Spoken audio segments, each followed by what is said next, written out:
with the Greater Manchester. Clearly what's happened in Salford was unacceptable. Tragically, it's worse. Very many good years of excellent work, breaking out gangs, taking on organised criminals, and I suspect what happened is that those gangs and criminals saw it as an opportunity to reassert themselves. All these lessons must be learned. I know that the Greater Manchester Police Chief, who I've spoken to wants to learn those lessons. It is not right ever to cede control of our streets to hooligans, which happened briefly in Salford. But we have to judge, we have to rest with the operational judgment of police chiefs when they're on the streets, but the time to learn the lessons is now. Mr. David Davis. Thank you, Speaker. Can I commend the Prime Minister for his decision on action on gangs, but I'd like to raise another issue with him. Quite rightly raised or told the House about the fact the whole country was moved by the work of the father of Turun Jahan yesterday. When the father made the comment, he did tell me at the back of some intention and managed to calm the circumstance there. There is a risk, at least, that evil-minded people will try to use these conflicts to raise further tensions and conflicts in the future. Is the government going to take action with the leaders of communities to make sure that is not done in that action today?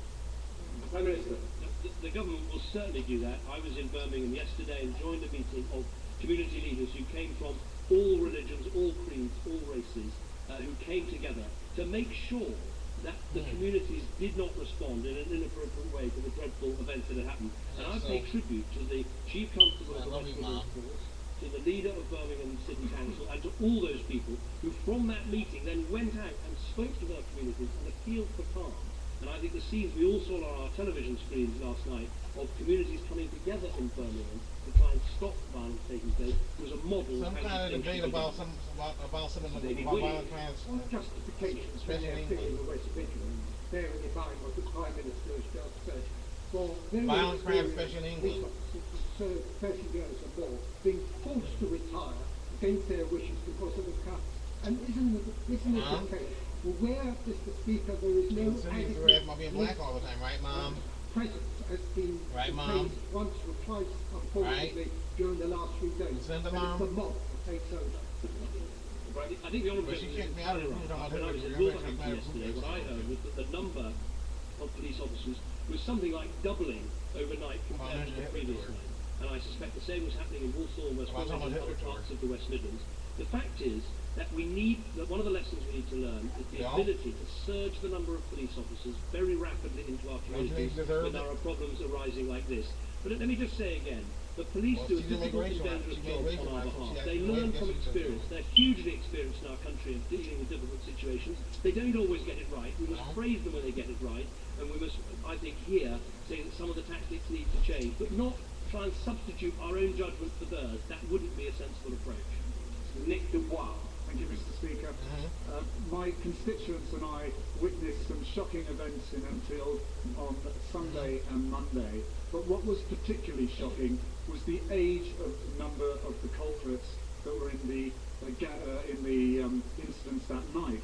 Would the Prime Minister assure me that he could ask the police authorities to work with the education authorities in an attempt to identify many of the secondary school children who were out there causing these crimes? I look like Grandad to you? I certainly think that is a sensible suggestion, but I think over and above that, we have to recognise that the responsibility for the fact some of these children, and I use the word children advisedly, are out on the streets, rests with their parents. What we do need to have is a sense that parents are going to take more responsibility for their children, teach them the difference between right and wrong, and point out this sort of behaviour is completely unacceptable. Sir Gerald Corkman. It is undeniable that these criminals who looted, stole, rioted, caused intolerable damage to the people who are the victims of this must be dealt with by the police and by the justice system. What I want to ask the Prime Minister is, do we regard these people, however abject their acts, as irreclaimable to society at great cost to the police, to the justice system and to the prison system, or will we have positive policies to try, if at all possible, to reclaim them for society? Prime Minister, I agree with the right honourable gentleman. We must never write people off however bad they are. We must try and build a stronger society where you can actually turn people's lives around. But I think one of the lessons from this is too many people have been left for too long, and we need much earlier intervention. This is something where members on all sides of the House have spoken about. Much earlier intervention, so when we see children going wrong, we intervene earlier rather than leaving them to fall out of school and lapse into a life of criminality. Nadine Dorries. Thank you, Mr. Speaker. If these riots had broken out in any city or town in Australia or America, the police would have had at their instant disposal water cannon, plastic bullets and tear gas. Yes. Mr. Speaker, across the UK, British people watched on television while police were instructed to stand back, while shots were looted, homes were torched and cars were set on fire. Does the Prime Minister really believe that 24 hours notice of the use of water cannon is enough? And is it not that this is not about police numbers, but about police being given the tools to do the job? Well, first of all, let me say to the Honourable Lady is that the police do have access to baton rounds, and they are able to make that decision to use them.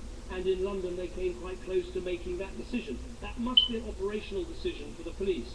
On the issue of water cannon, the very strong advice from the police is that because on the whole they weren't dealing with very large crowds, but very mobile crowds of people who are intent on criminal behaviour, water cannon wouldn't have been appropriate in these circumstances. That is the police view. The point I have made is that we should be ready for every possible contingency in the future. So we should know how to answer future questions, which is why they are now available at 24 hours notice. I don't agree with her about this, which is I think the greatest possible deterrent for the sort of lawlessness we saw is for people to know that if they do that looting, they do that violence, they'll be pulled out of that crowd, arrested immediately and be in front of a court that night. That is the answer. And the key to that is more police on the street so they are able to be more robust in the way that they intervene. Mr. Keith Baggs. Can I welcome all the steps taken by the Prime Minister since the start of these disorders and join with him and others in condemning the criminality and also praising the police. I'm happy to you. I like he was out on the streets of London yesterday. The key issue was police visibility. Is he saying that if a police force has to dip into their contingencies in order to pay my computer didn't go on that website today either, that the government will reimburse all this money? Well, first of all, can I thank the right honourable gentleman for what he has said and for the work that I know his committee will be doing in the coming weeks. The fact is the Treasury is standing ready to assist police forces. Clearly the bill for the Metropolitan Police Force for these last few days is going to be large, and if they continue to deploy in these numbers, it will get larger and the Treasury will stand behind them. Mr. Simon Hughes. Mr. Speaker, those of us in the communities affected give our thanks to the police and the emergency services, but in conscious that if the next attempt is being caught, the police at the moment have a minority of their officers trained and able to use the right equipment. When he looked with the Home Secretary at that being reversed, so that most police officers have that as the presumption so they can actually intervene. And when he makes sure the full force of the law doesn't just go on the hardened 50 per community, the serial criminals, but the adults with children who are also going into the shops and nicking stuff, not just the children to whom they're meant to be setting an example. On the Honourable Gentleman's first point, yes, of course, there will be a proper review in terms of what is the right balance between riot police and normal borough policing so that we meet these sorts of emergencies better in the future. Of course that will happen. In terms of prosecuting the guilty, the police should go after everybody. They've got the CCTV images. There are people all over the country ringing up and explaining their neighbour has just acquired a new 42-inch plasma screen. I'd encourage even more people to do that and for as many people to be nicked as possible. Louise Elman. The people of Liverpool are united in their absolute condemnation of the criminal acts that wreak so much havoc and cause so much fear over the last few days. I'm happy, you happy? What specific arrangements has the Prime Minister made to enable the city and the others who suffered similarly to be able to be assisted in a swift I pay tribute to the Honourable Lady for speaking on behalf of Liverpool to sufferers in terms of this violent disorder. Liverpool will be able to apply not only through the Bellwin scheme that exists, but also through this new special scheme that doesn't have a threshold you need to cross in order to claim payments under it. Also, the Riot Damages Act is effectively unlimited in the claims that you can make and as I've said, the Home Office will stand behind police forces. So there's a series of measures, and there will be written statements in the House today so she can see full details and share them with her council leader. Mr. Andrew Rosendale. One time Daddy got several in time, right, Mom? We in Britain still have the best police force in the world. However, will you agree with me that it's time that the police were refocused back to being crime fighters instead of social workers? I think the police have the clearest possible message. We want them to be a police force. We want them to be focused on crime. We don't want them fighting paper behind their desk. And I think they've had a very clear message from the whole country this week that people want visible policing, but they want very robust policing too. Mr. David Miliband. Mr. Speaker, the Prime Minister will be as pleased as I am that there has been no rioting or looting in South Shield. He has praised the independence, the professionalism of the Chief Constables. Why therefore does he want to get rid of them all and make them stand for election? We're not proposing to make Chief Constables stand for election. What we are proposing is to have police commissioners stand for election, replacing police authorities.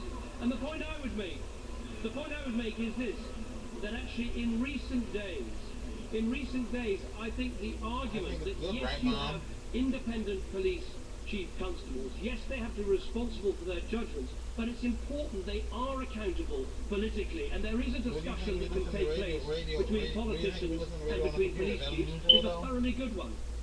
Angie Bray. Ealing Town Centre was badly smashed up on Monday night. A man is critically ill in hospital, having been attacked by the yob when he tried to put out a fire on his thing. People are pretty devastated. It is the TV. Morale was slightly lifted when we heard the Prime Minister say that those big enough to take part in the protest are big enough to take the consequences. Can the Prime Minister assure my constituents that those who are found guilty of being caught up in this mayhem will feel the full force of the law, including prison sentences? Yes, I can give her that assurance. I want to thank her for the briefing that she gave me of what had been happening in Ealing, particularly on Monday night. I can give her that assurance. The sentencing must be a matter for the court. The Sentencing Guidelines Council is clear that people taking part in violent disorder should expect I told him that's what Hitler was. And my level will say I can hear Hitler. Can I invite the Prime Minister to join with me and the people of Walthamstow, not only in putting on the record our gratitude to the police who worked so hard to restore the calm to our streets, but also the outreach and community workers who have been out every single night talking to people to reduce the tension and restore order on our streets in partnership with the police. And can I invite him to meet with those people so that he can understand that it is not a tiresome debate to talk about resourcing that work, but we must learn from their experience in restoring order not just in these next few days, but every day in our communities, across the country.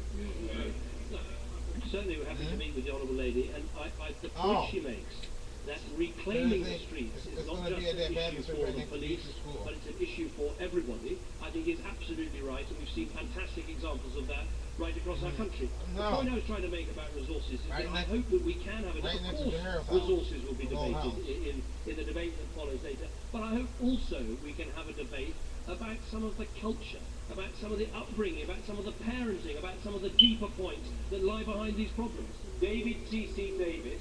Mr. Speaker, frontline officers were telling me last night that they have been afraid to use a measure of physical force because of concerns about criticism by members of Parliament, which they've actually speaking for. So when the Prime Minister, I welcome this, said, we will be robust and do whatever it takes, can you assure us that members of this House will support the police if they have to strike it with batons or kettle them in, because force has to be met with greater force. I know the honourable gentleman speaks with great expertise because he serves as a special constable himself. And the point is this, that people do want robust policing. Of course the police have to be sensitive to things that have happened in the past. And sometimes the pendulum can swing too far one way and then too far the other way. But I'm sure the message has been received loud and clear that when there's this sort of violent criminal behaviour, people are very robust response. Heidi Alexander. Speaker, the Prime Minister has talked about the role played by gangs and technology in the disorders that have taken place over the last week. Does he share my concern about the popularity and accessibility of internet footage glorifying gangs and knives? And what will he do to ensure that these despicable videos are taken down? I think the Honourable Lady speaks very powerfully for Lewisham, for our constituency, but also